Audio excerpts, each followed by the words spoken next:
गर्मी का मौसम चल रहा था। चारों ओर तेज धूप थी, नदी भी सूख गई थी, पेड़ पत्ते भी सूख रहे थे। वहीं एक ढाल पर मिट्ठू तोता बैठा कुछ सोच रहा था। शायद वो पानी की तलाश में था, तभी वो इतना मायूस लग रहा था। मिट्ठू तोता खुद से कहता है, बहुत गर्मी है, पूरा जंगल ढूंढ लिया, कहीं भी पानी नहीं मिला। थोड़ी देर पानी और नहीं पिया तो मैं मर जाऊंगा। तभी रानू चिड़िया उधर से उड़ती हुई जा रही थी। मिट्ठू तोते को मायूस बैठा देख रानू चिड़िया मिट्ठू तोते के पास जाती है।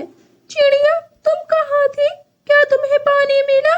अगर मिला हो तो थोड़ा सा मुझे दे दो। नहीं मिट्टू भैया, मैं भी बहुत देर से पानी ही ढूंढ रही थी, मुझे भी कहीं पानी नहीं मिला है। पहाड़ों के उस पार जा रही हूँ, पानी मिलेगा तो सबसे पहले आपको पिलाऊंगी। हाँ रानो, मैं भी उधर ही जा रहा था, लेकिन अब मुझसे उड़ा नहीं जा रहा। एक भी कदम उड़ना मेरे लिए नामुमकिन है। रानो, मुझे बहुत जोरों की प्यास लगी है। मिट्टू भैया, आप बिल्कुल भी चिंता ना करें, मैं अभी आपके लिए पानी का इंतजाम करती हूँ। रानू चिड़िया मिट्ठू तोते को तसल्ली देकर वहाँ से उड़ती है। मिट्ठू तोता आराम करने लग जाता है। और फिर पानी की तलाश में रानो चिड़िया वहां से निकलती है और पानी ढूंढते ढूंढते बहुत दूर निकल जाती है। तभी उन्हें कालू कौवा और गोरी कौवी मिलते हैं। रानो चिड़िया उनके पास जाती है। गोरी कौवी रानो चिड़िया से कहती है, क्या हुआ रानो, क्या तुम्हें कहीं पानी मिला? अगर पानी मिल जाए तो मुझे भी बता देना, हम दोनों भी बहुत देर से ढूंढ रहे हैं। ढूंढते ढूंढते तो है मैं थक गई। हाँ गोरी, मैं पानी ही ढूंढ रही थी। मिट्ठू तोते भैया भी बहुत प्यासे हैं। मुझे जैसे ही पानी मिलेगा मैं सबको जंगल में बताऊंगी कि पानी कहाँ पर है। हाँ हाँ रानू बहन, हमारी भी मदद कर देना। अच्छा, हम उस पेड़ के नीचे आराम कर रहे हैं, फिर अपने घर चले जाएंगे, तुम घर ही आना। और फिर रानो चिड़िया फिर से उड़ती है और पानी की तलाश में इधर उधर फिर से भटकने लगती है। कालू कौवा और गोरी कौवी दोनों एक हरे भरे पेड़ के नीचे चले जाते हैं और वहां जाकर आराम करने लगते हैं। वो पेड़ ही एकमात्र था जो हरा भरा था। रानू चिड़िया उड़ते उड़ते काफी दूर निकल गई थी।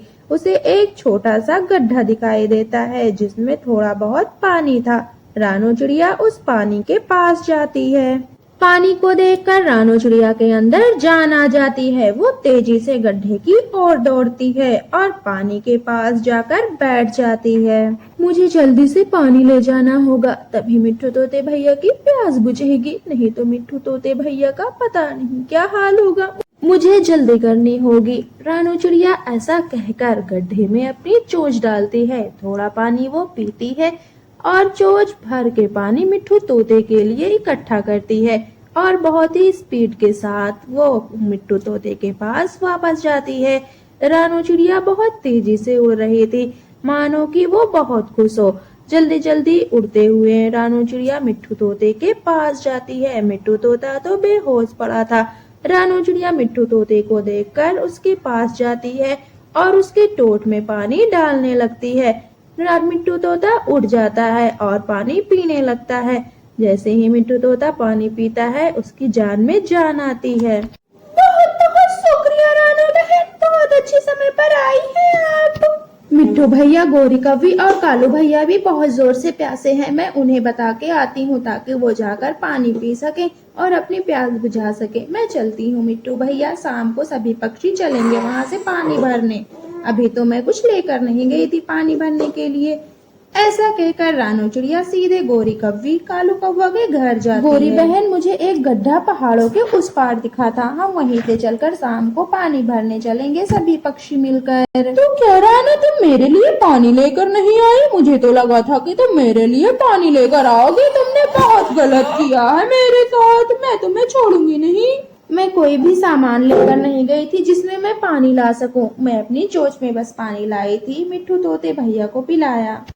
कोई बात नहीं रानो बहन, आपने इतना बता दिया हमारे लिए तो यही बहुत है। अच्छा अब आप अपने घर जाइए, हम सब शाम को मिलकर चलेंगे पानी भरने।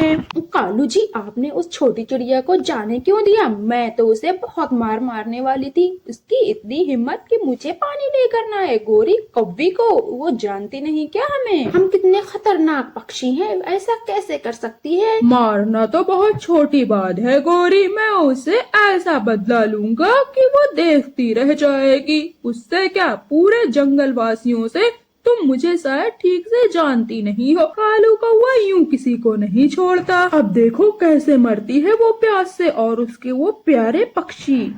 हाँ तो फिर मुझे भी प्लान बताइए कालू जी, मैं भी आपके साथ पूरा हेल्प कराऊंगी और उन पक्षियों से बदला लेने में बहुत मजा आएगा। कालू जी जल्दी बताइए ना मुझसे तो। अरे शांत गोरी शांत, सब समझ आ जाएगा। चलो तुम मेरे साथ उस पानी के गड्ढे पे चलो जहाँ पर पानी इकट्ठा है, फिर बताऊंगा।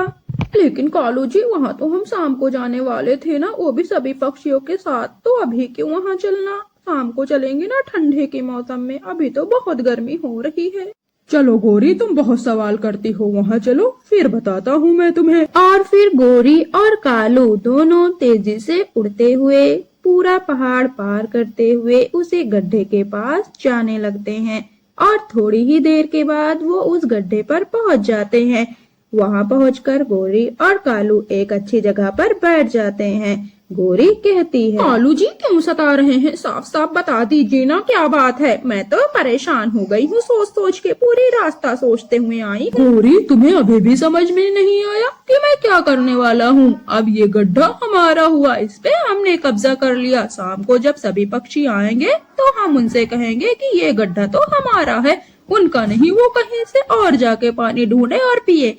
ये आज से हमारा गड्ढा हुआ, इसका सारा पानी भी हमारा हुआ। अच्छा गौरी अब मुझे आराम करना है, चलो दोनों शाम तक के लिए सो जाते हैं।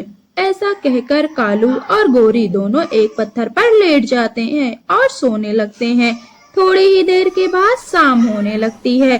शाम का मौसम बहुत सुहावना था, सारे पक्षी बहुत खुश थे और हंसी खुशी शाम होते ही वे निकल जाते हैं। सभी पक्षी इतने खुश थे कि आज उन्हें पानी मिलेगा। हंसते खेलते कूदते सारे पक्षी वहां पहुंचते हैं। रानू चिड़िया जब सबके साथ नदी पर पानी पीने पहुंचती है तो देखती है कि कालू कौवा और गोरी कौवी तो पहले से ही तालाब के पास बैठे हुए हैं। रानू चिड़िया उनसे कहती है, कालू भैया और गौरी आप दोनों पहले से ही यहाँ पर आ गए, इसीलिए तो आप अपने घोंसले में मुझे दिखाई नहीं दिए। मैं गई थी आप लोगों को बुलाने। चलिए कोई बात नहीं, प्यास भी तो इतनी लगती है। चलिए सब लोग पानी पी लेते हैं, मेरा तो गर्मी के मारे गला सूखा जा रहा है। अगर किसी ने भी इस गड्ढे से पानी पिया तो ये गड्ढा सिर्फ मेरा और मेरी पत्नी का है। कोई इसमें से एक चोंच पानी पीकर दिखाए, सबका मुंह तोड़ लूंगा। कालू नाम है मेरा, तुम लोग अच्छे से जानते। चुपचाप यहाँ से चलते बनो, नहीं तो बहुत बुरा करूंगा। हाँ चिड़िया, इस मोटी चोंच वाले तोते और दोनों अपने पिड्डियों को लेकर यहाँ से निकल जाओ, नहीं तो बहुत बुरी मार मरवाऊंगी अपनी कालू जी से। आप दोनों ये क्या कह रहे हैं? ये गड्ढा तो मैंने ही खोजा था, इस पर सबका बराबर हक है। हाँ बिल्कुल गलत कर रहे हैं, ऐसे नहीं करना चाहिए। चलिए जाइए यहाँ से, हम सब पानी पिएंगे और तुम्हारी हिम्मत नहीं है कि हम चारों को हरा सको। कालू हम सब पानी पिएंगे, देखते हैं तुम क्या करते हो। पार्ट 2 कल आएगा। पार्ट 2 के लिए आप लोग जल्दी से चैनल को सब्सक्राइब करें और वीडियो को लाइक। Thank you.